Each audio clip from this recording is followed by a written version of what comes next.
మన దగ్గర డబ్బులు లేకపోయినా అకౌంట్‌లో రూ. 10 ఉన్నా గూడా మెయింటెనెన్స్ ఎక్కడ తగ్గకూడదు ఒక ఆర్టిస్ట్‌కి. హ్మ్. ఏసిన బట్టలేయకూడదు. ఒక షోకెళ్తే అక్కడ ఒక మంచి కాస్ట్యూమ్‌లో కనిపించాలి. ఎప్పుడైనా అనిపిస్తదా బ్రో? ఏంది డబ్బులు లేవు మన దగ్గర కాస్ట్యూమ్స్ కింద పెట్టడం అవసరమా? బే! ఆ! ఈ ప్యాంటు 3 రోజుల నుంచి యేసుకొని తిరుగుతున్నాను. హుహు. ఈ షర్ట్ చెక్ షర్ట్. హ్మ్. ఇదేం పెద్దంత ఇది గాదు. ఐ హ్మ్. థింక్ దీని కాస్ట్ హార్డ్‌లీగా ఐ థింక్ 1100 రూపీస్ ఏమో అంతే. హ్మ్. నాకు ఇవే ఇష్టం. ఏసిన షర్టే కూడా నాకు ఎట్లేంలే. ఒకటే ప్యాంట్ 3, 4 రోజులు వాడతా. ఏసిన షర్టే 2 రోజులు యేసుకొని తిరుగుతా. హ్మ్. నాకు అలాంటిదేంలే. ఈవెంట్స్ ఉంటే ఇంట్లో ఉన్నాయి ఎలాగో బట్టలు అవి యేసుకొని పోతాం. దానికెందుకు ఫీల్ అవ్వడం?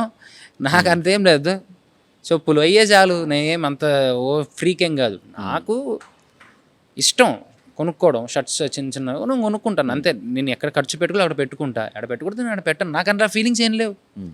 ఏదో రిచ్‌గా కనిపించాలి స్టైల్‌గా. ఎందుకు బచ్చు ఏమొస్తుంది? నేను అంత రిచ్‌గా కనిపిస్తే దానివల్ల వచ్చిందేముంది? పోయేదేముంది? హ్మ్. నేను చేసిందేది కనపడాలి గానీ, నేనెలా ఉన్నానో కనిపిస్తే నన్ను చూసి ఎవడన్నా థియేటర్‌కొస్తాడా? ఆడు అందంగా ఉన్నాడని చెప్పి థియేటర్‌కొస్తాడా? హుహు. కంటెంట్. ఆడు స్టైల్‌గా బ్రాండెడ్ బట్టలేసాడని చెప్పి థియేటర్‌కొస్తారా? రారు కదా! హ్మ్. బ్రో నేను ఉండేది స్టార్టింగ్ నుంచి ఇంతే.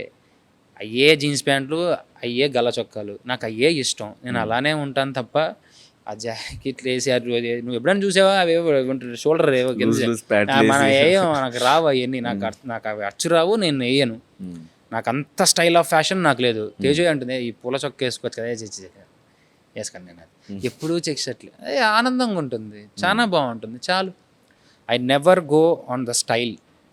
నేను ఎలా ఉన్నానో అదే స్టైల్ కనిపించాలి తప్ప నేను కొత్త స్టైల్ తీసుకొచ్చి నాకు సెట్ కాని స్టైల్ వేసుకొని ఆహా.